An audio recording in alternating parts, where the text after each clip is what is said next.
দাঁড়াও দাঁড়াও। আপা, ও কি হয়েছে? কেন, শুভ তোমাকে কিছু বলে নাই? না। অবন্তীর ফুসফুসে একটা ছিদ্র আছে, সেজন্য ওর শ্বাস নিতে ভীষণ কষ্ট হয়। ওকে ইনহেলার যেতে হয়, পারে না। বেশি হাঁটাচলা করলে হাঁপিয়ে ওঠে, ঠিক মতো স্কুলও যেতে পারে না। অবন্তীর বাবা দেশের বাইরে থাকে, আমাদেরকে তেমন কোনো খরচ পাঠায় না। শুভ যে আয় করে সেটা দিয়ে আমাদের সংসার চলে।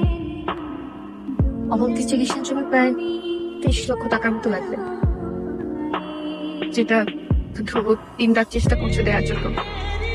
কতটুকু করতে পারছে আমি জানি না, আর কতটুকু করতে পারবে সেটাও ঠিক বুঝে উঠতে পারছি না। যাই হোক, অনেক রাত হয়ে গেছে, তুমি বাসায় যাও। মামা আমাকে বলো না।